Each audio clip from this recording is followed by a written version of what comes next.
ओम नमो भगवते वासुदेवाय। ओम नमो भगवते वासुदेवाय।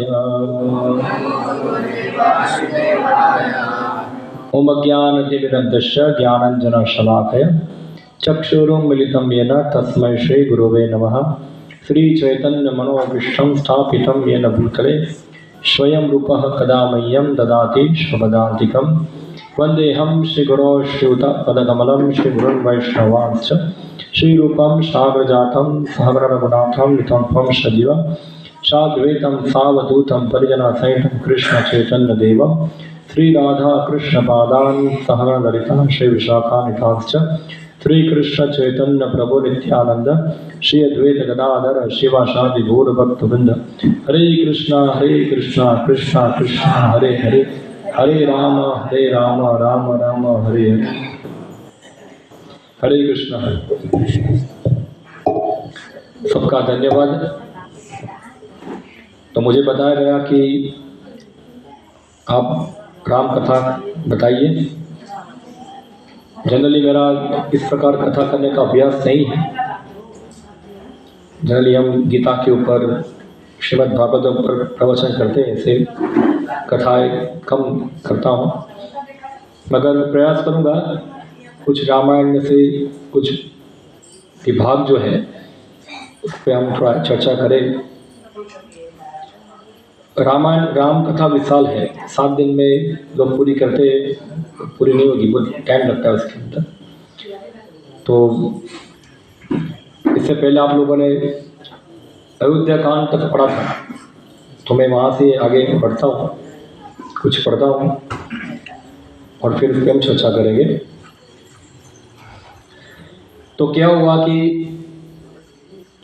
दशरथ महाराज की प्राण त्याग हो गए, प्राण छोड़ दिया उन्होंने, और फिर सब मंत्रियों ने उनके पार्थिव शरीर को घी में रख दिया और एक दूत भेजा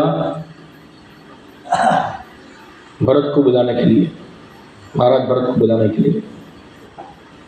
और फिर वो दूत जो है भरत महाराज के पास जाते हैं और उनसे बोलते हैं कि वशिष्ठ मुनि ने आपको तुरंत याद किया है, वो आपको अयोध्या में बुला रहे हैं, आप पधारिए। भरत को जब ये बुलावा आया, उससे पहले भरत महाराज ने एक बुरा सपना देखा था, जिसमें उन्होंने अपने पिता कुछ अवशुकन देखा कि अलग अलग चिन्ह हो रहे हैं, निमित्त दिखाई दिए उनको कि गोबर क्या बोलते हैं इसको, ओवल, असम में क्या बोलते हैं ओवल हिंदी में,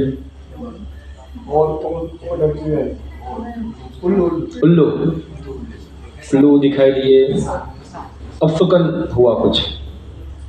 तो हम देखते हैं कि ये अपशुकन निमित्त होते हैं जो शुभ और अशुभ घटनाओं का सूचक होते हैं। आजकल लोगों को पता नहीं है, मगर पहले के समय के अंदर ये सब होता था। हम श्रीमद् भागवत में देखते हैं कि जब भगवान कृष्ण अंतर्ध्यान हो गए, उस समय भी जो युधिष्ठिर महाराज को इस प्रकार के अपशुकन हो रहे थे। तो जनरली बताएं कि अगर कोई किसी पुरुष की लेफ्ट आई फड़कती है तो कुछ दुखद घटना होने वाली है, और राइट आँख फड़कती है यानी कि कुछ अच्छा घटना होने वाला है। अगर कोई चल के जा रहा है, सामने गाय पास होती है, तो यानी कि कुछ अच्छा है, गाय हिरण ये सब दिखे तो क्या होगा, कुछ अच्छा घटना होने वाला है। अगर आपके सामने से कोई बिल्ली गुजरती है तो फिर क्या है, कुछ अच्छा नहीं है। अच्छा, बिल्ली गुजरती है या तो कोई ऐसा पशु जो जंगली संबंध नहीं है, आप जा रहे और कोई पनिहारी मिल जाती है, पानी भर के जाती है, तो सुकन होने वाला है। आप चल के जा रहे और कोई विधवा हो जाती है तो अशुभ होने वाला है। ऐसे अलग अलग वैदिक समाज के अंदर अलग चिन्ह होते थे, हाँ, जिससे पता चलता था कि अभी कुछ घटना क्या होगी क्या नहीं होगी। ये सब पहले के समय में होता था। आजकल भी पुराने लोगों को पता होगा, यहाँ लोग बूढ़े लोगों को पता होगा कि कौन से समय में बाहर जाना चाहिए, कौन से समय में नहीं जाना चाहिए, ऐसा वातावरण हो तो अच्छा नहीं है, ये सब पहले जानते थे। तो भारत महाराज को भी इस प्रकार कुछ घटना घटी है, इसका आभास तो हो गया था कि अयोध्या में कुछ घटना घटी है।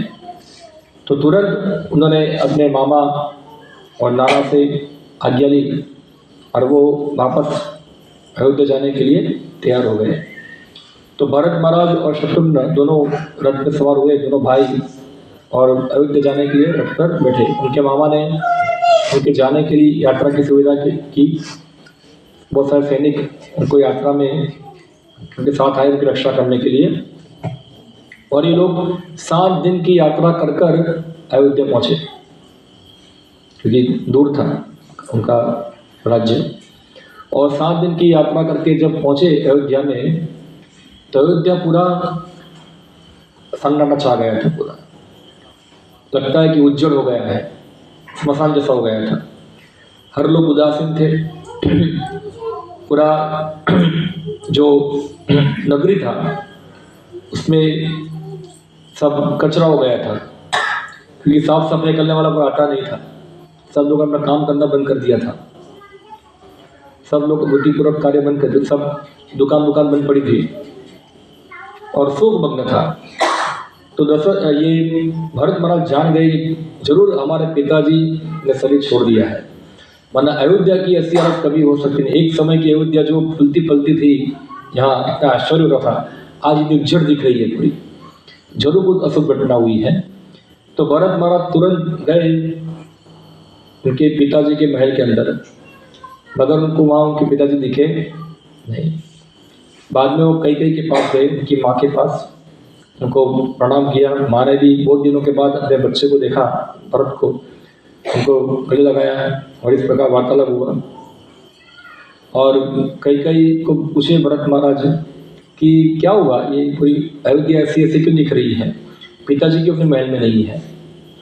तो कैकेयी जो थी थोड़ा बहुत लगा कि मैं भरत को खुश कर दूंगी, इसी तरह से वो बोलना चालू किए कि क्या हुआ कि तुम्हारे पिताजी राम के योग में जो है, तुम्हारे पिताजी प्राण त्याग दिए हैं।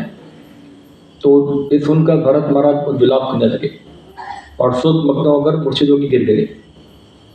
और फिर उठे, माता से पूछा कि पिताजी का मरण कैसे हुआ, घटना मुझे बताइए। तो माता ने बताया कि देखो क्या था कि तुम्हारे पिताजी ने राम को वन में जाने को बोला और वन में चले गए, उसका वियोग सहन नहीं कर सके, इसलिए वो हे राम, हे सीता, हे लक्ष्मण, इस प्रकार बोलकर उन्होंने शरीर छोड़ दिया। अभी पिताजी जो है वो उनसे 2 वर मांगा था कि राम वन में जाए और तुम राजा बनो। अभी तुम क्या करो, अभी पिताजी का दाह संस्कार करो और कल तुम राज सिंहासन संभाल कर इसके राजा बनो। अभी हम देखते हैं कि दशरथ महाराज की मृत्यु हो गई राम के वियोग में। तो खास करके जो भक्ति में कोई व्यक्ति प्रगति करता है, तो भक्ति के अलग अलग सोपान हैं, अलग अलग स्टेज होते हैं भक्ति के। सबसे पहला है आदो श्रद्धा। आदो श्रद्धा यानी कि व्यक्ति भक्ति में आता है श्रद्धा के कारण, एक श्रद्धा होती है। और वो श्रद्धा कैसे बनती है, वो श्रद्धा बनती है उसकी पूर्व जन्म की सुकृतियों से। तो 2 सुकृति यानी कि इस प्रकार का कार्य जिसमें अज्ञानता से हमसे भक्ति होती है, अज्ञानता के कारण हम कुछ भक्ति कार्य करते हैं। जैसे कि आपने कुआं खुदाया है और कुआं खुदाया, उसमें कोई भक्त आके पानी पीता है, या आप जा रहे हैं रास्ते में आपको भगवान का मंदिर दिख गया, उनका संकीर्तन दिख गया, आपने भगवान के दर्शन कर ली, आपने कोई विशेष प्रयास नहीं किया था भगवान के पास दर्शन करने का, उनकी भक्ति में सेवा करने का, मगर आपने कुछ कार्य किया जो इनडायरेक्टली भगवान के शान हो रहा था। जैसे आप कोई बिजनेस कर रहे हैं फूल का, और आपकी माला भगवान पे चढ़ गई, या तो फिर आपने कोई पेड़ बनाया, उसके नीचे भक्त लोग बैठकर छाया ले रहे हैं, इसको कहते हैं सुकृति, और इसको कहते हैं भक्ति उन्मुखी सुकृति। इससे क्या होता है कि व्यक्ति जो है वो सुकृति जब बढ़ती है धीरे धीरे, जैसे हम एक बॉक्स के अंदर एक एक पैसा जमा करते हैं तो उससे क्या होता है, बॉक्स में पैसा बढ़ता है, तो एक एक एक एक सुकृति बढ़ती है। ऐसे सुकृति बढ़ती है तो एक भक्ति श्रद्धा बनती है वो, और श्रद्धा ऐसी होती है कि व्यक्ति को अनायास कृष्ण भक्ति के ऊपर विश्वास होना चालू हो जाता है। वो भगवान कृष्ण राम उनकी शिक्षाओं के ऊपर उनको विश्वास होता है, और अपने आप उसका आकर्षण भगवान की ओर होना चालू हो जाता है। इसको कहते हैं आदो श्रद्धा। आदो श्रद्धा हम देखते भी है, हम सब भक्तों का अनुभव है, जब हम प्रचार करने जाते हैं तो लोगों को अब गीता दिखाते हैं, रामायण दिखाते हैं, श्रीमद् भागवतम दिखाते हैं, कृष्णा पुस्तक दिखाते हैं, तो कुछ लोग देखते ही उसको ले लेते हैं, और कुछ लोग क्या बोलते हैं, नहीं चाहिए। यानी कि जो लोग ले रहे हैं उनकी श्रद्धा है, उन लोगों ने पूर्व जन्म में कुछ ना कुछ या फिर जन्म के अंदर बहुत अच्छे सुकृति वाले कार्य किए हैं, जिसके कारण वो भगवान की बारे के लिए आकर्षित होते हैं। तो इसको आदो श्रद्धा कहते हैं। जब व्यक्ति को इस प्रकार श्रद्धा होती है और श्रद्धा ज़्यादा बढ़ती है, फिर वो क्या करता है, आदो श्रद्धा साधु संग। साधु संग यानी कि फिर वो भक्तों को ढूंढेगा कि कहाँ भक्त लोग रहते हैं, कहाँ भगवान का मंदिर है, कहाँ भगवान की शिक्षाएं मुझे प्राप्त होगी। तो ऐसा व्यक्ति जो है फिर ढूंढ के कहाँ आएगा, मंदिर में भक्तों के संघ के पास आएगा, और वहाँ लेके क्या करेगा, साधु संग। साधु संग यानी कि साधुओं के द्वारा भगवान के बारे में सुनना, उसको कहते हैं साधु संग। फिर साधु उसको सिखाएंगे भगवान की भक्ति करना, उसको कहते हैं भजन क्रिया। अभी वो क्या करेगा, सब भगवान का नाम कीर्तन करेगा, हाँ नाम जप करेगा, गीता पढ़ेगा, भागवत पढ़ेगा, घर में भगवान की पूजा करेगा, कृष्ण भगवान भोग लगाएगा, प्रसाद ग्रहण करेगा। इसको क्या कहते हैं, भजन क्रिया। और भजन क्रिया करने से क्या होता है, अनर्थो निवृत्ति, कि वो अभी पहले जो भक्ति के लिए अनुकूल कार्य नहीं थे वो सब छोड़ देगा। जैसे कि मांस खाना छोड़ देगा। अभी आजकल मुश्किल है, यहाँ पता नहीं, यहाँ जाना मुश्किल होगा, हाँ वो मांस भक्षण छोड़ देगा, वो नशा करना छोड़ देगा। हमारे अभी आए प्रभु जी नेपाल से ही हैं, वो गुरकालैंड से है, किराट कम्युनिटी आप लोग जानते होंगे। वो सुअर खाते हैं वो लोग, सुअर खाने वाले। यहाँ पर सुअर खाने वाला है नेपाल में, इधर असम में, हाँ सुअर को तो मुसलमान लोग भी नहीं खाते हैं, सुअर को मुसलमान लोग भी नहीं खाते हैं। यानी कि शास्त्र बताए भागवत के अंदर, किरात आंध्र पुलिंद पुलकसा आबीर कश यवन आदय है। ये सब अलग अलग जातियाँ हैं जो बहिष्कृत है, पापी जाति है।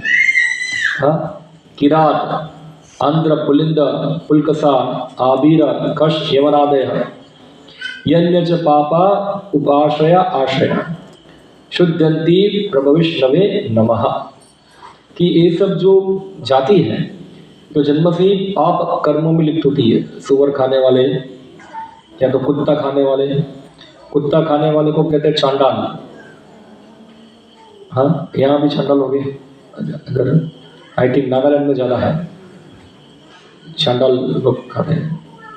तो कुत्ता खाने वाले ये सब पाप योनि है। मगर भगवत भक्तों के संपर्क में आने से क्या हो जाते हो? शुद्धंती, वो शुद्ध हो जाते हैं। शुद्धंती प्रभु विष्णवे नमः, वो क्या हो जाएगा? शुद्ध हो जाएगा और महान वैष्णव बन जाएगा। हाँ, श्रीमद् भागवतम में बताया है, अहो स्वपचतो गरियाम या जीवाग्र नाम तुभ्यम।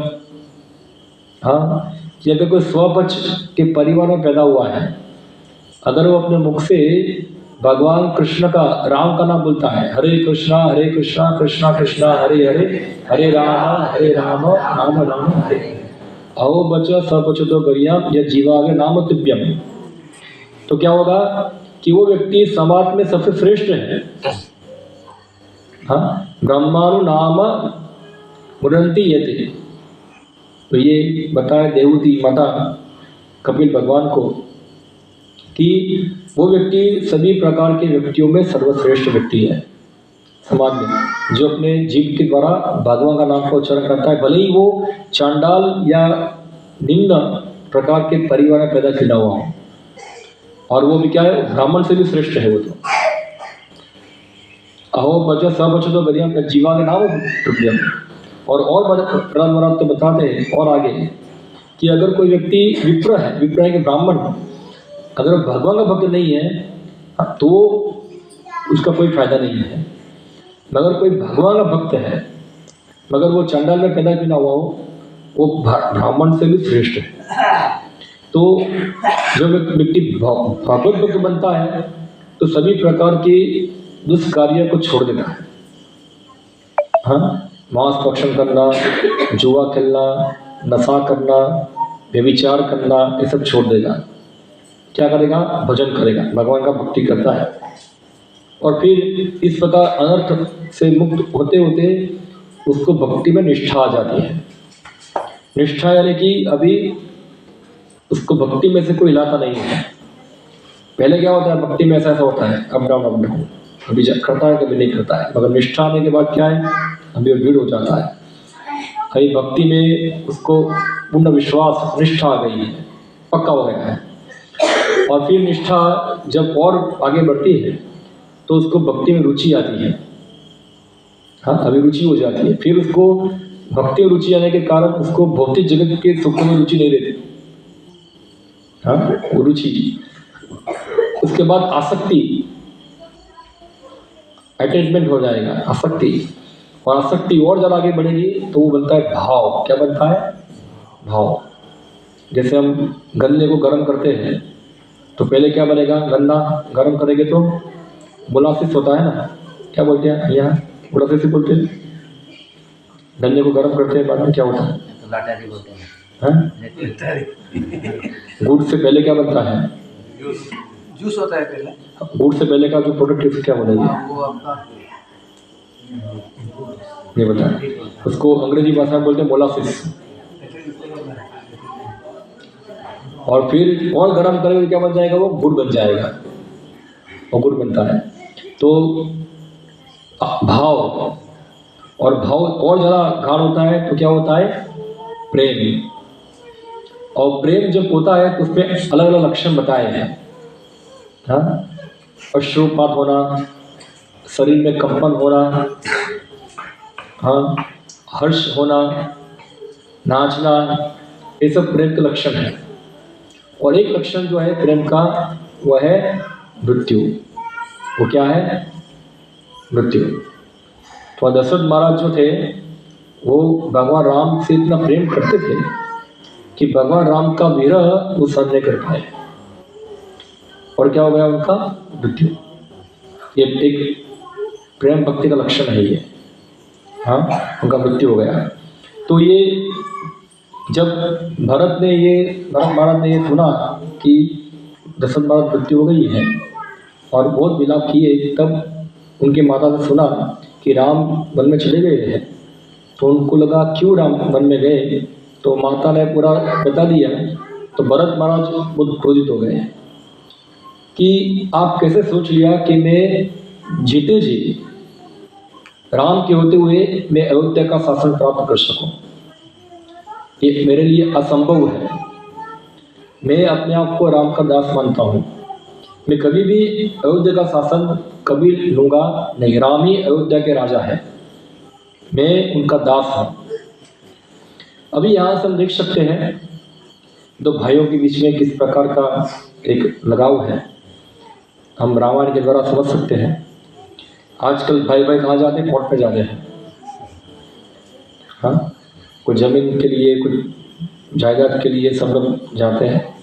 मगर यहाँ भाई जो है, एक्चुअली पहले के समय में क्या था कि पिताजी का जो प्रॉपर्टी जो होता है, हिंदू लॉ में, अभी हिंदू लॉ चेंज हो गया है, जो हमारा सनातन धर्म था उसमें जो लॉ थे, सिविल लॉ था मनु संहिता के अनुसार, कि जो भी पितरों का जो भी संपत्ति होगा उसका वारिस होगा बड़ा पुत्र।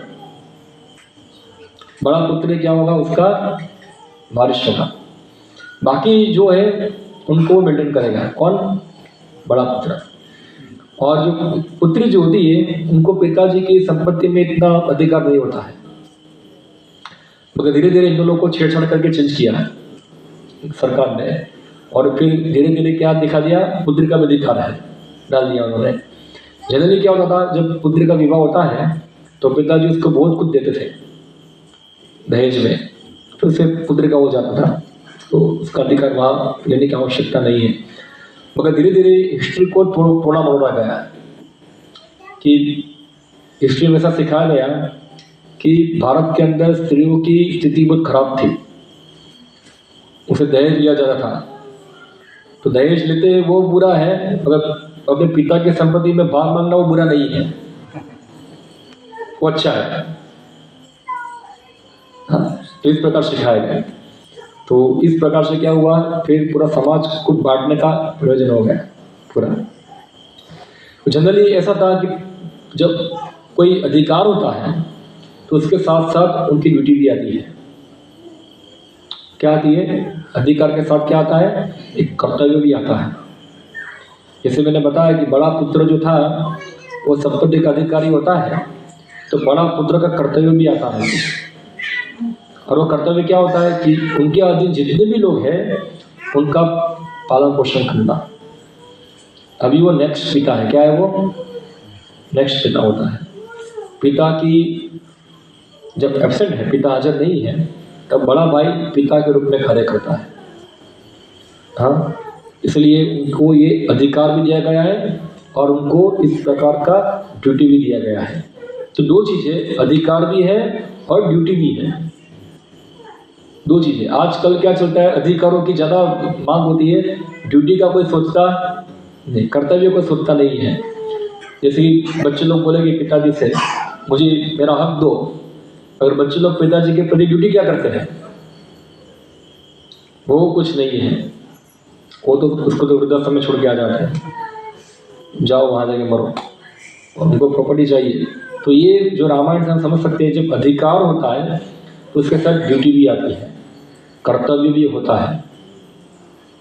हाँ, वो सब शिक्षाएं मिलेगी, हम पढ़ेंगे आगे, पूरा सामाजिक शिक्षाएं बहुत प्राप्त होती है रामायण में से। फिर जब इस प्रकार भरत विलाप कर रहे थे, फिर वशिष्ठ मुनि आए और भरत को बोला कि चलो आप जरा विलाप मत कीजिए, जीवन मरण तो सबका होना ही है। इस प्रकार से आप क्या करो, अपने पिताजी का दाह संस्कार कर लो। तो उनके पिताजी के देह को निकाला घी में से, उनको सैया में सजाया गया, बड़ा जुलूस निकाला गया, सब अयोध्यावासी ने फूल बरसाए और भरत विलाप किए और फिर अपने पिताजी का दाह संस्कार किया। और इस प्रकार जब हुआ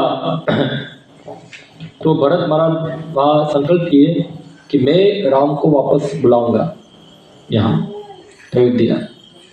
तो 10 दिन तक शोक पालन किया, शोक हुआ, सूतक पालन किया, बताओगा आपको चलता है। और फिर 11वें दिन सब विधि पालन कर 12वें दिन स्नान कर 13वें दिन में अस्थि को लेकर विसर्जन किया और भरत महाराज राज्य में गए। तब वशिष्ठ ऋषि आते हैं और भरत महाराज को कहते हैं कि भरत देखो, आपके पिताजी के बिना पूरा राज्य क्या हो गया है, पूरा अस्त व्यस्त हो गया है। अभी आप क्या संभालो, पूरी तैयारी मैंने कर दी है, तुम सिंहासन संभाल लो। भरत मना कर दे, नहीं। धर्म कहता है कि जब तक बड़ा पुत्र उत्तराधिकारी है तब तक दूसरा पुत्र राजा बन सकता नहीं है। और ये राज्य राम का है, मैं राम का सेवक हूँ, मैं राम को वन से बुलाऊंगा, उनको अयोध्या का शासन दूंगा, मैं राज करूंगा नहीं।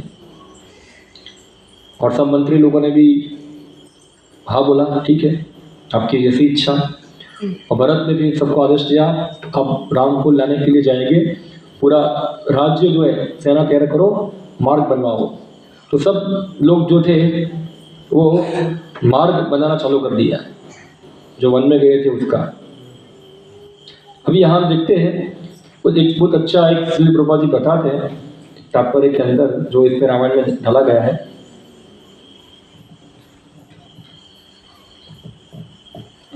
देखो मैं पढ़ता हूँ।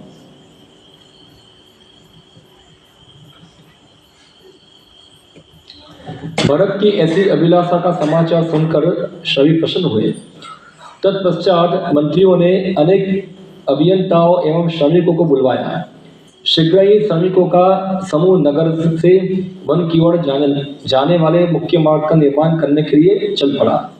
पहले श्रमिकों ने वृक्षों को काटा एवं जड़ों को उखाड़कर तथा गड्ढों को भरकर भूमि को समतल किया, नदियों पर पुल बनाया और मुख्य मार्ग को चूना मिश्रित मसाले द्वारा पक्का करा। फिर मार्गों के तट पर पुष्प वाले वृक्ष लगाए, जलाशयों का निर्माण करने हेतु बांध बनवाए गए। सब कुछ तैयार हो जाने के पश्चात पूरे मुख्य मार्ग पर, जो अयोध्या से गंगा के तट तक विस्तृत था, चंदन से सुगंधित जल छिड़का गया। विश्राम हेतु उचित स्थानों पर विशाल शिविर लगाए गए, जिन्हें बाढ़ द्वारा एवं चारों ओर खाई बनाकर सुरक्षित किया गया। इस प्रकार पूरे मार्ग का, जो मानव देवताओं के उपयोग करने योग्य बना हो, अल्प समय में निर्माण हो गया। निर्माण कार्यों को पूर्ण होने के पश्चात प्रजा संतुष्ट हुई। अब ये जो बहुत महत्वपूर्ण है, जब इस प्रकार निर्माण चल रहा था मार्ग का, तो प्रजा क्या हो गई? संतुष्ट हुई। क्यों संतुष्ट हुई? आगे बताते हैं। भगवान की भक्तिमय सेवा के परिवर्तनशील प्रभाव वास्तव में आश्चर्यजनक होते हैं। राम के वियोग में जो प्रजा पहले उदास हो गई थी, उनकी सेवा में लगते ही वही प्रजा प्रसन्नता का अनुभव करने लगी। भगवान के साक्षात दर्शन एवं उनकी सेवा में कोई अंतर नहीं है। वस्तुतः भगवान तक पहुंचने का सही मार्ग उनकी सेवा ही है। भगवान का साक्षात दर्शन करने के प्रयास की अपेक्षा हमें दृढ़ता से उनकी सेवा करनी चाहिए, ताकि वे स्वयं हमें देखना चाहें। तो बहुत अच्छा एक यहाँ बताया है इधर कि जब अयोध्या का मार्ग बना रही थी प्रजा, जो राम के कारण दुखी थी, अभी वो सेवा में लग गई सब। भरत ने किसमें लगा दिया उनको? सेवा में। और सेवा में लगते ही उनका दुख क्या हो गया? वियोग चला गया और प्रसन्न हो गए। ये हमारे लिए भी लागू होता है। जब भी हम जगत दुनिया में दुखी हो, हमको दुख अनुभव होता है, हमको क्या करना चाहिए? तुरंत भगवान के शरण लग जाना चाहिए। जैसे ही भगवान के शरण लगते हैं, हमारे सब कष्ट, सब डिप्रेशन, सब कुछ गायब हो जाता है। क्योंकि हमारे सभी दुखों का कारण क्या है? भगवान का हमने सेवा छोड़ दिया है। तो भगवान के शरण में लगते ही ऑटोमेटिकली क्या होता है? प्रसन्नता का अनुभव होना, संतोष अनुभव होना चालू हो जाता है। हाँ, और हम देखते हैं जैसे भगवान की सेवा छोड़ते हैं तो हमारे हृदय में असंतोष होता है, पर जैसे ही भगवान की सेवा प्रारंभ करते हैं, हमारे हृदय में संतोष आना चालू हो जाता है। और फिर बताते हैं कि भगवान का दर्शन करने की अपेक्षा भगवान की सेवा करना और महत्वपूर्ण है, क्योंकि भगवान का साक्षात दर्शन और भगवान की सेवा दोनों अभिन्न है, दोनों अभिन्न है। इसलिए श्री प्रभुपाद के गुरु महाराज जो थे भक्ति सिद्धांत सरस्वती ठाकुर बता देते हैं ऐसा कि भगवान को देखने का प्रयत्न करो मत। कोई बोलेगा क्या बात करते हो, भगवान को हम देखना चाहते हैं? नहीं, भगवान को देखने का प्रयत्न मत करो, भगवान की ऐसी सेवा करो कि भगवान आपको देखे। हाँ, भगवान आपको देखे, ऐसा भक्ति सिद्धांत सरस्वती ठाकुर बताते थे। तो उन्होंने एक दार्शनिक चीज सिखाया, दृष्टा और दृश्य। क्या सिखाया? दृष्टा और दृश्य। तो उन्होंने बताया दृष्टा जो है वो भगवान है और हम क्या है? दृश्य। अभी क्या हो रहा है कि हम अपने आप को क्या मानते हैं? दृष्टा, और बाकी सब चीजों को क्या मानते हैं? दृश्य। यानी कि जितने चित्र हम देखते हैं हम क्या सोचते हैं? वो मेरे लिए है, मेरा दृश्य है, मेरी आंखों का क्या विषय है ये। इसी प्रकार से हम मंदिर में भी आते हैं, भगवान को भी देखते हैं, तो भगवान को किस भाव में देखते हैं? ये मेरी आंखों का क्या है? दृश्य है, और मैं ये दृश्य को भोगने वाला दृष्टा हूं। ऐसा होता है। इसलिए देखते कई बार लोग मंदिर में आते हैं तो कई बार मंदिर में बोर्ड लगाना पड़ता है यहाँ ऐसा कि सेल्फी खींचना मना है।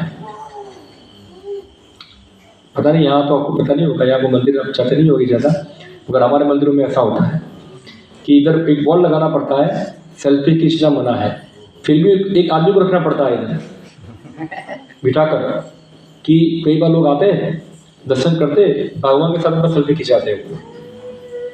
भगवान का पीछे विग्रह होगा, उनके साथ क्या करते? सेल्फी खींचते हैं, या तो अपने परिवार के साथ सेल्फी खींचते हैं भगवान का। ये क्या है? भगवान को क्या मानते हैं? वो उनके मनोरंजन का विषय है कि मैं बहुत बड़ा व्यक्ति हूँ, मैं भगवान के साथ सेल्फी खिंचाऊंगा, ऐसा है। तो ये बहुत बड़ा अपराध है भगवान का। हाँ, क्योंकि ये भगवान को क्या मानते हैं? दृश्य, और खुद क्या मानते हैं? दृष्टा। तो ऐसा व्यक्ति कभी भी भगवान को देख पाएगा नहीं। वो मंदिर में आएगा, भले ही मंदिर में आता है, मगर भगवान से कोसों दूर है। इसलिए भगवान को देखने के लिए क्या करना पड़ेगा? व्यक्ति को भगवान को आंखों से नहीं, भगवान को कानों से देखते हैं। कोई बोलेगा क्या पागलपन जैसा बात करते हैं, कान से सुनते देखते कैसे हैं? यस, कानों से ही भगवान को देख पाते हैं।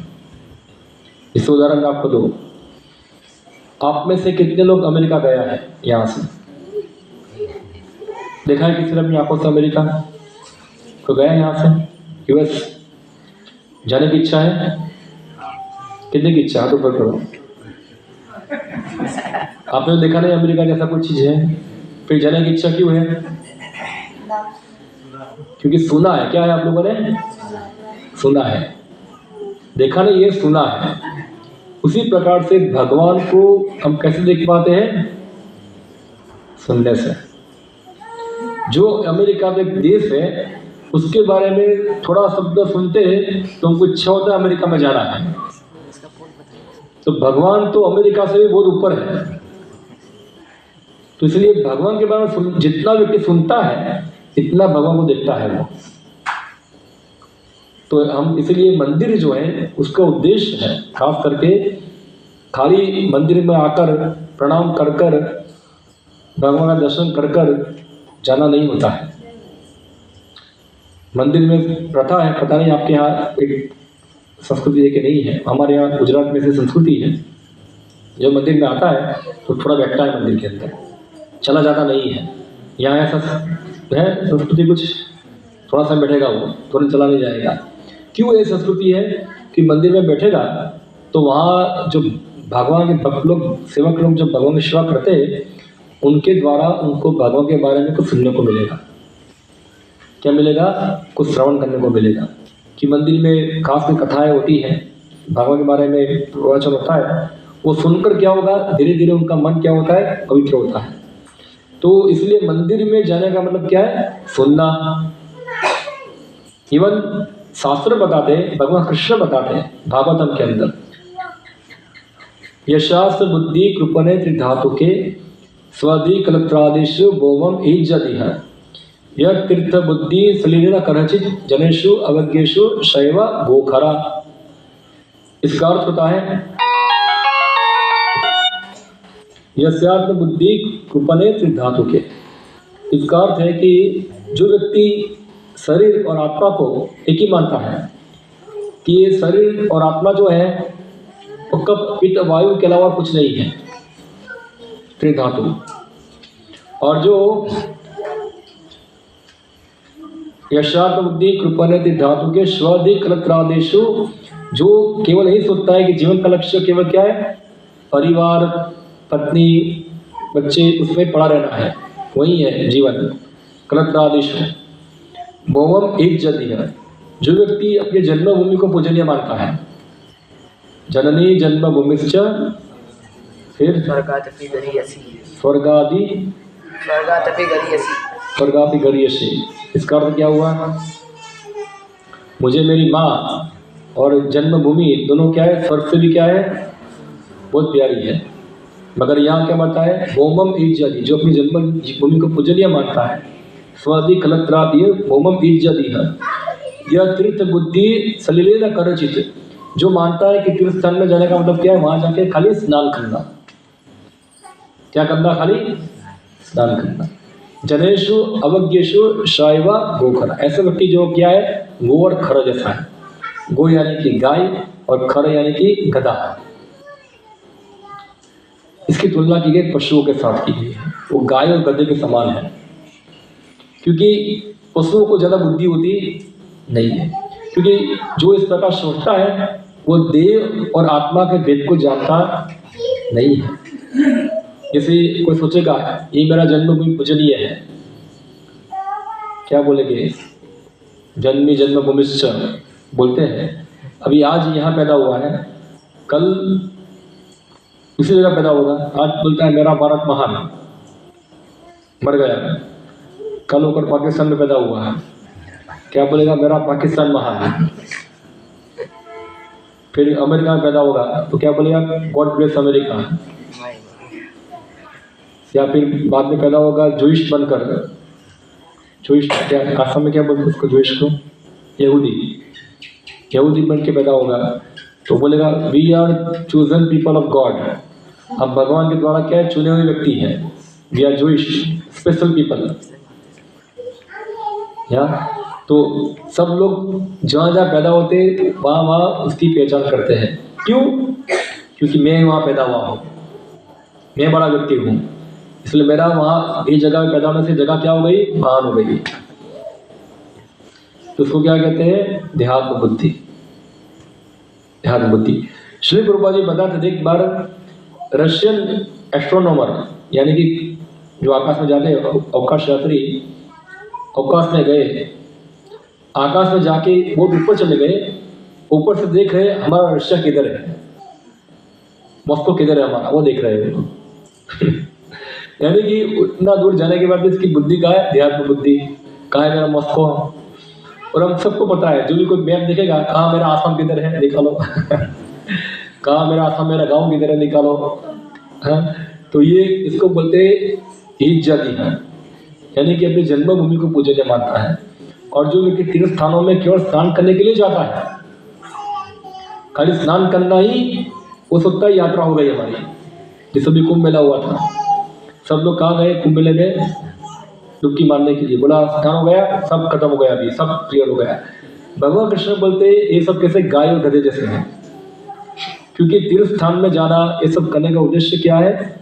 वहाँ जो रहते साधु हैं उनसे भगवान के बारे में सुनना होता है, सुनना होता है। इसीलिए युधिष्ठिर महाराज जब विदुर जी वापस हस्तिनापुर आते हैं तो एक श्लोक बोलकर उनका स्वागत करते हैं। पता है आपको? भगवद्गीता भागवतांश्च, फिर नहीं पता, तीर्था भूता स्वयं विभु तीर्थी कुर्वन्ति तीर्थानि स्यानस्त्यन गतावृत। श्लोक का होता है, जब विदुर जी तीर्थ यात्रा करके वापस हस्तिनापुर आए तो युधिष्ठिर महाराज बोलते हैं भगवद्गीता भागवतांश्च तीर्था भूता स्वयं विभु, कि आप साक्षात क्या है? तीर्थ है। इवन तीर्थ को भी आप जैसे भक्त पावन करते हैं। तीर्थ कुर्वन्ति तीर्थानि, क्योंकि आपके हृदय में क्या रहते? भगवान रहते हैं। तो तीर्थ कब बनता है? जब वहां भगवान के भक्त होते हैं। हाँ, इसलिए भगवान बताते हैं शास्त्र में, ना हम दृष्टा में वैकुंठ है, मैं वैकुंठ में रहता नहीं हूँ। सब लोग बोलते भगवान वैकुंठ में रहते, आप बोलते किसे वैकुंठ में नहीं रहते? भगवान बोले नाम पृष्ठा भी वैकुंठ, नाम योगिना उदयेशु, ना तो मैं योगियों के हृदय में रहता हूँ। तो कहाँ रहते हैं? यत्र तिष्ठति नरः यत्र गायति मद्भक्तया। जहाँ जहाँ मेरे भक्त जो है मेरा गुणगान करते हैं वहाँ मैं रहता हूँ, वहाँ मैं निवास करता हूँ। तो जहाँ जहाँ भगवान के भक्त निवास करते हैं, भगवान गुणगान करते हैं और उनसे भगवत कथा को व्यक्ति सुनता है, तो व्यक्ति को हजारों हजारों तीर्थ स्थानों में स्नान करने का फल भी इसकी तुलना में नहीं आता है। हाँ, कोई कितना भी गंगा स्नान करे, कितना भी करोड़ों जन्म तक गंगा स्नान करे, मगर जो उससे फल मिलेगा वो फल भगवान के भक्तों से भगवान की कथा सुनने से प्राप्त होता है। अमूल्य है, वो अमूल्य है। इसलिए जो तीर्थ कुर्वन्ति तीर्थानि, विदुर जैसे भक्त क्या करते हैं? तीर्थ को भी तीर्थ बनाते हैं।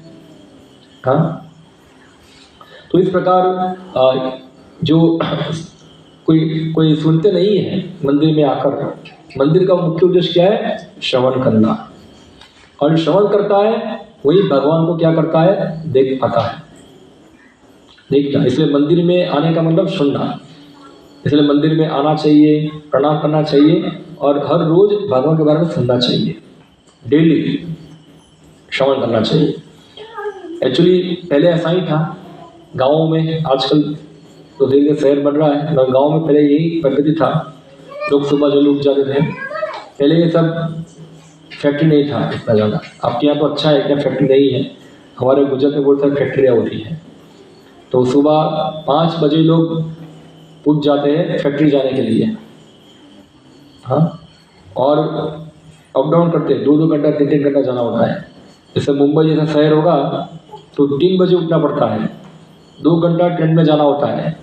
और ट्रेन में इतना आसान नहीं है जाना। सब आपको ट्रेन में जाना है तो आपको खाली खड़ा रह जाना है वहाँ। आपको ट्रेन के अंदर सब लोग चढ़ा देंगे, आपको धक्का मार मार के अब चढ़ जाएंगे। और एक हाथ ऐसे रखना है पकड़ कर, एक हाथ में बैग, और अभी तो एक हाथ खाली था तो सरकार ने क्या दे दिया? एक मोबाइल दे दिया हाथ में।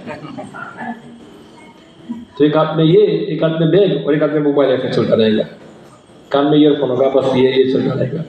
इसे 2 घंटा ट्रैवलिंग करता है हम, और फिर ऑफिस में काम करता है। रात को 8 बजे छूटता है, फिर घर आता है, 2 घंटा ट्रैवलिंग कर घर से निकलता है पूरा स्ट्रे बिस्ट्रे करके, कपड़ा वपड़ा पहन के, बस सैंड बैंड लगा के, और घर जब आता है तो लगता है कि उसको मार मार के भगाया वहाँ से। जैसे बॉक्सिंग मैच में हार के आया हो पूरा, सब बाल ऐसे हो जाते हैं उसके, सब इन करके गया था, सब इन बाहर आ जाता है। हाँ, और पूरा ढीला ढीला होके आता है, टाई में सब ढीली हो जाती है यहाँ से। और आके फिर क्या करेगा? थोड़ा खाना खाएगा, 2 घंटा टीवी देखेगा, रात को 1 बजे सो जाएगा, और फिर सुबह फिर जाना है। और खाना भी क्या खाएगा? तो उधर घर वाली खाना बना के देती नहीं, पूरा सुबह खाना नहीं बना के तुम्हारा, ऐसा है। जाओ होटल में खा लेना, ऐसा है। वहाँ भी ऐसा होता है। कुछ अच्छे घर वाले भी तो बना के टिफिन देगी उसको, वरना तो बोलेगी। घर वाले को भी काम में जाना होता है ना, कि वहाँ एक जन काम नहीं करता, 2 लोग काम करते हैं। और ऐसे ही पूरा दिन जो होता है उनका ऐसे ही। और छुट्टी कब मिलता है उनको? संडे को। सबको संडे को छुट्टी मिलती है। इतना मेहनत कर कर कर घर बनाएगा, वो भी कबूतर खाना जैसा घर होता है उसका, बड़ा 50-50 माल का, 60 माल का मछली होगा, उसने खाने के अंदर वो रहेगा अंदर पैक। और एक गाड़ी होगी 4 व्हीलर, वो कभी हफ्ते में खाली 1 बार निकलता है, बाकी समय तो ट्रेन में जाना होता है ना। तो हफ्ते में 1 बार फैमिली को लेके घूमने निकलता है, चलो बीच में घूमने जाओ, तो निकलता है, बीच में ट्रैफिक में फंस जाता है वो। कि सब लोग गाड़ी लेके निकलते हैं ना, तो सबका गाड़ी फंस जाता है वहाँ। और मुंबई का ट्रैफिक तो आपने देखा नहीं होगा, तो भयंकर ट्रैफिक होता है। अब लोग जैसे यहाँ हावड़ा कलकत्ता जाइए, एक बार गाड़ी जाम हुआ तो अगर 5 किलोमीटर आगे निकलना है आपको, तो आपको 5 किलोमीटर निकलते निकलते आपको 1 घंटा 2 घंटा हो जाएगा। मैं एक बार फंस गया था, मुझे पता है। हमारा मंदिर है बॉम्बे में, जू का मंदिर है हमारा, और जू से आगे स्टेशन है अंधेरी, और उसके बाद 2 स्टेशन छोड़ के आता है बोरीवली। तो मेरा ट्रेन बोरीवली से था, कितना बजे? 9 बजे था, और मैं 5 बजे निकला। तो एक हमारा मंदिर का ड्राइवर था, बोला मुझे आपको छोड़ दाओ बोरीवली। मैं बोला मुझे मत छोड़ो, मैं ट्रेन से चला जाऊँ। बोला नहीं, आपको छोड़ दाओ, चलो ट्रेन के अंदर। तो वो बोरी वोरी छोड़ने के लिए आया। मैं कितने बजे पहुँचा, 5 बजे निकला, डिस्टेंस ज़्यादा नहीं होगा, कम से कम 15 किलोमीटर होगा। मैं पहुँचा 8:45 को वहाँ पहुँचा, 5 बजे निकला था मैं। उसने पूरा मुंबई का ट्रैफिक मुझे दिखा दिया पूरा। क्या होता है, थोड़ा गाड़ी चलता है रेड सिग्नल आ जाएगा, थोड़ा चलेगा रेड आ जाएगा। बोला ये क्या रहने की जगह है, बेकार जगह है ये, या कोई रहेगा नहीं इधर, भागो यहाँ से। हाँ, क्या जगह है ये। तो उनके पास समय नहीं है भगवान के बारे में सुनने का, कोई टाइम नहीं है, इतना डिस्टर्ब लोग होते हैं। तो पहले के समय क्या था कि सब लोगों के पास समय था, क्योंकि पेट भरने के लिए इतना चिंता नहीं था, खेती था, तो भगवान की कृपा से जमीन है, ऊपर से भगवान बारिश देते हैं, सब मिलता है। सुबह थोड़ा उठ जाते जल्दी, भगवान का पूजा वूजा करते हैं, थोड़ा धूप निकलता है तो जाएंगे काम करने के लिए, थोड़ा 2-3 घंटा खेती में काम करते हैं, काम करके आ जाएंगे, थोड़ा खाएंगे, थोड़ा रेस्ट करेंगे, अच्छा फिर शाम को और खेत में जाएंगे, थोड़ा काम करके आ जाएंगे, और फिर शाम को नहा धो के सब लोग क्या करते, बैठकर रामायण, भागवत, महाभारत ये सब सुनते थे और लोग सुन के सो जाएंगे थे। तो रोज यही उनका कर्म था। और कई बार तो इतना उसमें मग्न हो जाते हैं तो सपने भी रामायण के दिखते हैं, वो लोग रामायण के ही सपने दिखते हैं, भागवत के सपने आते थे उनको, क्योंकि यही सुनते हैं बार बार। अभी क्या है, उसकी जगह टीवी आ गया, अभी टीवी चला गया, अभी तो फोन आ गया। वही पहले एक टीवी के अंदर एक ही चैनल आते, दूरदर्शन क्या डीडी बना रहा था, तो डीडी चला गया, भाई 50 आ गया चैनल, नहीं 50 भी नहीं, अभी तो घुमाओ, 1-1 सेकंड में चैनल घुमाओ पूरा, घुमाते रहो 2-2 मिनट में घुमाते रहते आप पूरा। लोगों के पास इतना माइंड जो है तुरंत चेंज होता है सबका, कि सब अलग अलग चीज संतुष्टि नहीं मिलती है। तो ये आज की समाज की विकृति है ये। तो सतोगुण परास्त हो रहा है, रजोगुण तमोगुण बढ़ रहा है। तो ये सुनना जो है भगवान के बारे में जरूरी है। और ये मंदिर जो होते हैं वो खास करके भगवान के बारे में सुनने के लिए होते हैं। तो व्यक्ति को रोज टाइम निकाल कर सुनने के लिए आना चाहिए। और जब एकादशी होती थी गाँव में, तो वहाँ रात को कोई सोता नहीं था, पूरी रात चलता था संकीर्तन। आपके पुराने लोगों को पता होगा, कोई बूढ़ा होगा, पता है आपको, यहाँ वृद्ध लोगों को पूरी रात संकीर्तन करते थे लोग। खास करके बंगाल के अंदर ऐसा होता था, बंगाली कल्चर में ज़्यादा है ये, उसको बोलते हैं अष्टप्रहर कीर्तन, संकीर्तन चलता है पूरा। और फिर ऐसा नहीं कि सुबह उठ के सब सो जाएंगे, फिर अपने काम में जाएंगे, खेतन में काम करने जाएंगे, सब करेंगे। तो ये इस प्रकार होता था। मगर धीरे धीरे क्या है, संस्कृति नष्ट हो रही है, धीरे धीरे सब खत्म हो गया पूरा। तो ये भगवान के बारे में सुनना चाहिए। तो ये लोग जो भरत लोग सेवा कर रहे थे, सेवा करते करते उतना प्रसन्न हो गए हैं कि वो राम का विरह सताना बंद कर दिया उनको, सब अयोध्यावासियों को। फिर क्या हुआ, पढ़ते हैं,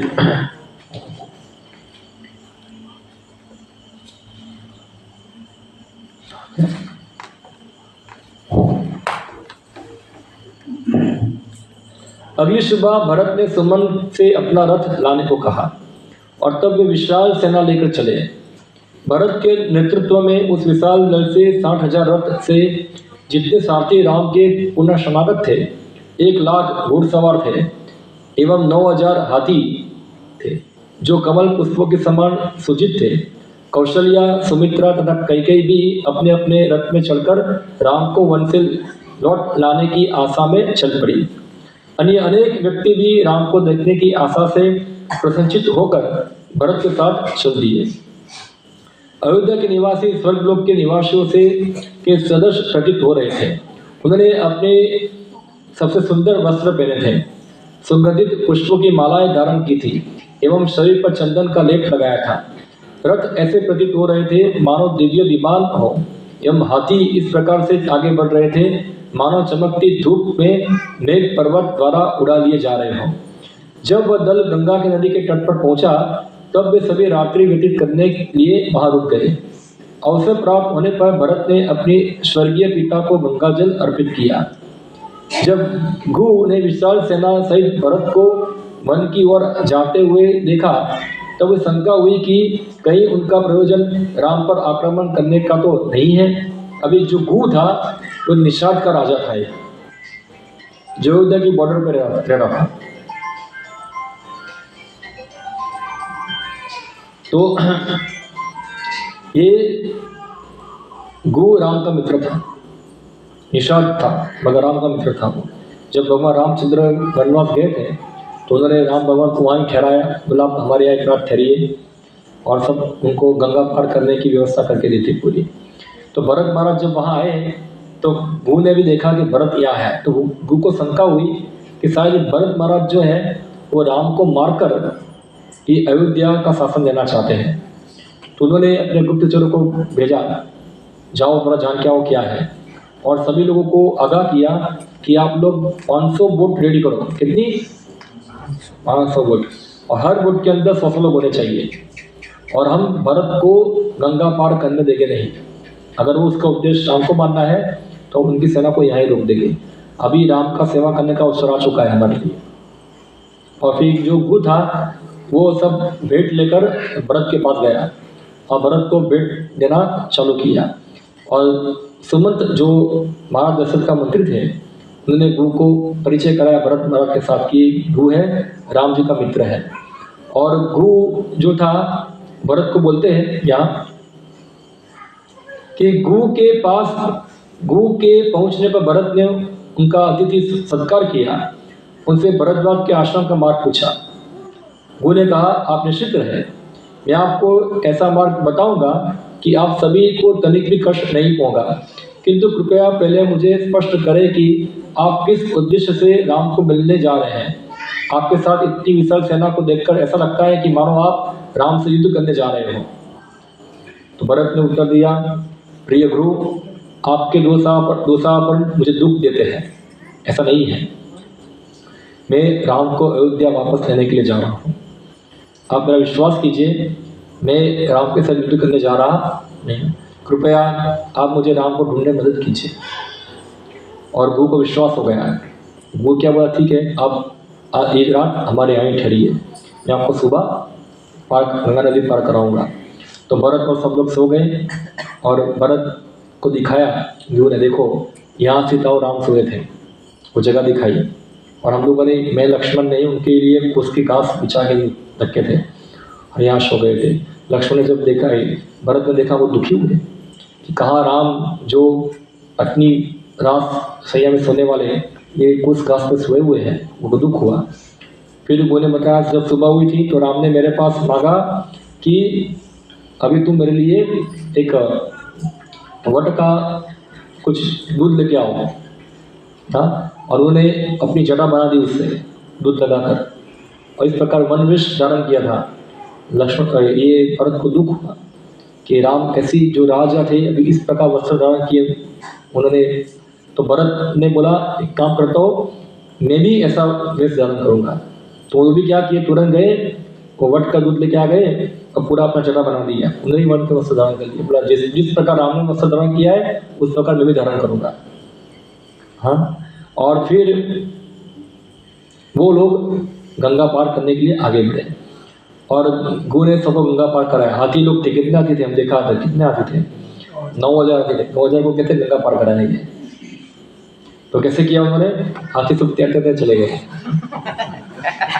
आपको पता है हाथी तैरता है, सब पशु तैरते हैं, उनको भगवान ने शक्ति दिया है तैरने का, हमको ही सीखना पड़ता है।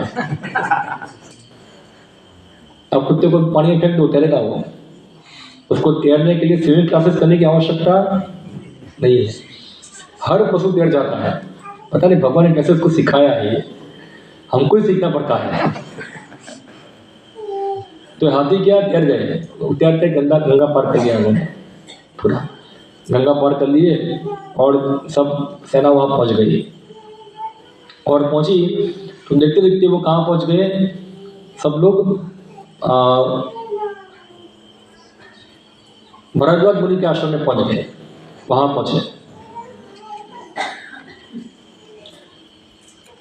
अगली सुबह जब भरत उन स्थान ऋषियों की कुटिया के निकट पहुंचे तो सेना की प्रतीक्षा हेतु 2 मील दूर खड़ी होकर वशिष्ठ एवं शत्रुओं के साथ लेकर पैदल आगे बढ़े। जब भरद्वाज ऋषि के आश्रम में पहुंचे तो सेना को दूर छोड़ दिया, 2 मील दूर। और खुद शत्रुघ्न और वशिष्ठ मुनि 3 लोग कहाँ गए? भरद्वाज मुनि को आश्रम में गए मिलने। भरद्वाज मुनि ने वशिष्ठ को आकर तुरंत उनका स्वागत किया और भरत के वास्तविक प्रयोजन के जानने की उत्सुकता से अयोध्या का कुशल क्षेम पूछने लगे। ऋषि ने कहा, हे राजकुमार, कृपया आप बताएं कि आपके मनागमन का क्या कारण है। मैं प्रार्थना करता हूँ कि आपका वन में आगमन राम को कष्ट पहुंचाने के उद्देश्य से न हुआ हो। उन्हें शंका किया, किसके ऊपर? भरत के ऊपर। क्या आप राम को कष्ट देने आए हैं? जब भरत ने सुना तो रोना चालू कर दिया। सब लोग मुझे ही बोलते हैं, उधर गुरु ने भी ऐसा बोला, इधर आप भी ऐसा ही बोलते हैं। मुझे राज्य नहीं चाहिए, मैं कैसे बताऊँ आप सबको? मुझे आप सब बोलते हैं, मुझे बहुत दुख होता है। भरद्वाज मुनि जो बोले शांत हो गए। बोला, मैं जानता हूँ तुम्हारा मनोभाव मैंने जान लिया है, मैंने अपने योग पर से जान लिया था कि तुम्हारे मन में क्या चल रहा है पूरा। चिंता मत करो, राम जो है यहाँ से आगे चित्रकूट में निवास कर रहे हैं, तो आप आज रात आप यहाँ रुक जाए, हम सुबह आ जाएंगे चित्रकूट जाने के लिए, आपको बोलेंगे। थोड़ा टाइम मुझे बताना क्या है। हाँ, फिर क्या हुआ? भरत महाराज ठीक है, बोला ठीक है, आज रात हम यहाँ रुक जाएंगे। तो भरद्वाज मुनि ने क्या किया? बोला, आप इस सभी सेना को बुलाओ। कितनी सेना थी उनकी? हमें दिखा दी, बहुत सारी सेना थी। बोला, आज सबको हम हमारे यहाँ अतिथि बनाएंगे। तो भरद्वाज मुनि ने क्या किया? उधर सभी लोगों को, इंद्र को, वरुण को और सभी देवताओं को बोला कि आप मेरी सभी सामग्री पूर्ति कीजिए। मैं पढ़ता हूँ क्या हुआ फिर। तत्पश्चात तुरंत ही सुगंधित वायु बहने लगी, स्वर्ग से सुगंधित पुष्पों की वर्षा होने लगी, अप्सराएं नृत्य तथा गंधर्व के गीतों से दिव्य नगाड़े की ध्वनि गूंजने लगी। विश्वकर्मा के प्रबंध से तुरंत ही 40 मील व्यास तक का एक समूचा क्षेत्र फल एवं पुष्पों से लदे वृक्षों से भर गया। अद्भुत रूप से चारों कक्ष वाले भवन एवं अस्तबल दिखाई देने लगे। साथ ही साथ एक राजमहल तैयार हो गया, जिसमें गृह का साथ सामान, खाद्य, वस्त्र एवं विनोद की वस्तुओं सहित हर कल्पनीय सुविधा उपलब्ध थी। तो ये भरद्वाज मुनि ने अपने योग शक्ति से क्या खड़ा कर दिया, रातों रात खड़ा कर दिया सब ऐश्वर्य बनाइए, राजू ऐश्वर्य। भरत ने अपने पुरोहितों एवं मित्रों सहित उस भवन के महल में प्रवेश किया। जैसा ही कि वे राज सिंहासन की ओर बढ़े, उन्होंने राम का ध्यान किया, मानो राम वहां बैठे हुए हैं। तो खुद सिंहासन में बैठे नहीं, वो क्या सोचा, राम वहां बैठे हुए। और क्या किया उन्होंने? चामर लेकर बाजू में सीट पर बैठकर राम को पंखा लगाना चालू कर दिया उन्होंने। और उसी बीच भरद्वाज ने दिव्य शक्ति का उपयोग करके खीर की एक नदी बहा दी। सोचो, खीर की नदी। हम तो खीर को इतना एक बड़ा बर्तन में बनाते हैं इतना, सोचो खीर की नदी, जितना भी खाना इतना पियो, ऐसा गिलास भर भर कर। खीर की नदी निर्माण किया, जो उनके आश्रम के बीचों बीच से प्रभावित होती थी। ब्रह्मा एवं कुबेर ने दोनों ने 20,000 स्त्रियों को भेजा, जो जिनके आलिंगन से पुरुष को ऐसा लगता, आभास होता कि मानव उत्तेजना से पागल हो गए हो। गंधर्वों के प्रमुख भरत के लिए राम का यशोगान करने आए। भरद्वाज ने स्वर्ग के वृक्षों को विभिन्न वाद्य यंत्रों के उसका साथ देने हेतु बुलवाया। जब भरत का इस प्रकार मनोरंजन किया जा रहा था, तब सैनिकों के लिए भी भरपूर मनोरंजन की व्यवस्था की गई। अप्सराएं अपने सुरीले स्वर में उनके लिए गीत गा रही थी एवं उनके मदिरा पिलाने एवं खीर खाने का आग्रह कर रही थी। 60-8 युवतियां प्रत्येक व्यक्ति की मालिश करने में लगी थी, फिर भी वे उन्हें जल में स्नान कराती। एक व्यक्ति के लिए 8 स्त्रियां लगती थी सेवा करने के लिए। कोई उसको खीर खिलाती, कोई उसको मालिश करती, कोई उसको नहलाती। इस प्रकार अन्य युवतियां योद्धाओं को एकांत में ले जाकर मदिरा देती एवं उन्हें पैरों की मालिश कर देती।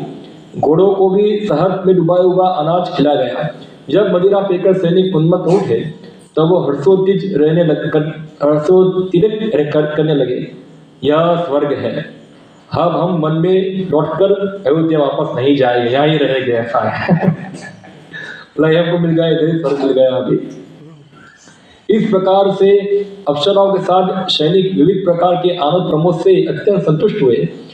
सहस्त्र सैनिकों को तो गाते, हंसते, नाचते हुए इधर उधर लौटते हुए देखा गया। इस आमद प्रमाद से वे इतने विस्मित थे मानो वे सभी किसी सुखद स्वप्न का आनंद ले रहे हो। ऐसा लगा कि रात्रि शीघ्र ही व्यतीत हो गई। सुबह होते ही गंधर्व, अप्सराएं एवं दिव्य वृक्षों ने भारद्वाज की अनुमति ली और एवं वे अपने अपने लोग चले गए। सब खत्म हो गया, फिर क्लियर हो गया सब। तो यही सपना है, भौतिक जगत जिस प्रकार सपने जैसा होता है। हम जगत में आते सुख भोगते, क्षण में क्या हो जाता है, फिर खत्म। मृत्यु के बाद सब खत्म हो जाता है, टेम्पररी होता है ये सब चीज। तो इस प्रकार अभी क्या होगा, भरद्वाज की अनुमति लेके वो कहाँ जाएंगे, आगे चित्रकूट में जाएंगे। तो हम चित्रकूट की कथा हम कल देखेंगे धीरे धीरे, अभी थोड़ा समय भी हो रहा है, हम समाप्त करते हैं यहाँ। हरे कृष्णा। किसी का कोई प्रश्न हो, टिप्पणी हो तो पूछ सकते हैं हम लोगों का, रामायण के विषय में, इस कथाओं के विषय में। Okay, yes. हमको जो जड़ जगत का जो आसक्ति है, जड़ जगत में आसक्ति है, तो किस तरह से हम लोग मतलब उसको खत्म कर सकते जड़ जगत में आसक्ति है, इसको कैसे खत्म कर सके। तो पहले हमको जानना होगा कि आसक्ति किससे करनी चाहिए। जैसे एक विष है, आपको पता नहीं विष है, कोई आपको बोलेगा अमृत है, तो क्या उससे आसक्ति, आपकी आसक्ति जो है वो क्या गलत है कि सही है? गलत है। मगर वो आपको बताएगा ये विष, ये अमृत नहीं विष है, तो फिर क्या उससे आसक्त होगे? नहीं होगे ना। फिर आपको बताएगा कि ये अमृत है, तो अब क्या होगे, विष से अनासक्त होकर किससे होगे, अमृत से आसक्त होगे। उसी प्रकार जड़ जगत में हम जानेंगे, जड़ जगत क्या है, वो एक प्रकार का एक सही जगत का प्रतिबिंब ही है। गीता के अंदर भगवान बताते हैं, जैसे आप नदी किनारे जाएंगे, वह एक वृक्ष होता है, उसकी परछाई पानी में गिरती है, तो सब उल्टा होता है। तो जैसे कोई आम का पेड़ है, तो आपको पानी के अंदर क्या दिखेगा, आपको आम दिखेगा। अभी कोई आम देखकर आम खाने के जंप मारेगा तो क्या होगा, आम मिलेगा उसको, उसका सिर फिर टूटेगा सब पीछे। उसी प्रकार जड़ जगत में जो सुख भोग है वो क्या है, सब टेम्पररी है, थोड़ा समय रहता है, बाद में गायब हो जाता है, वो सही नहीं है। रियल सुख जो है, रियल वस्तु है, भगवान के धाम में है, वो रियल वस्तु है। इसलिए आप देखो यहाँ जो भी कुछ है थोड़े समय के बाद खत्म हो जाती है, गायब हो जाती है। जैसे हम सीरियल में देखते हैं, टीवी के अंदर आता है, सीरियलों के अंदर कई बार कि कोई व्यक्ति था, अचानक गायब हो गया, होता है ना पूरा। जैसे ये जगत के अंदर हर वस्तु होती है, क्षणिक होती है, बाद में गायब हो जाती है, क्योंकि ये जड़ वस्तु की बनी हुई है, ये वास्तविक नहीं है। जैसे हम देखते हैं बाहर कपड़ों की दुकान में पुतला होता है, पुतला हमको लगता है कि आदमी है, आदमी नहीं, पुतला है। ऐसे शरीर भी क्या है, पुतला जैसा ही है, मगर उसके अंदर आत्मा है, इसलिए वो हिलता उल्टा पुतला है ये। तो मुख्य वस्तु शरीर नहीं, मुख्य वस्तु आत्मा है। वरना शरीर भी क्या है, वो जड़ ही है, वो खत्म हो जाएगा। इसलिए हमको वास्तविक वस्तु से आसक्त होना चाहिए। जो वस्तु नहीं है, जड़ है, वो तो खत्म होने वाला, इससे अनासक्त होना चाहिए उससे। ठीक है, ओके।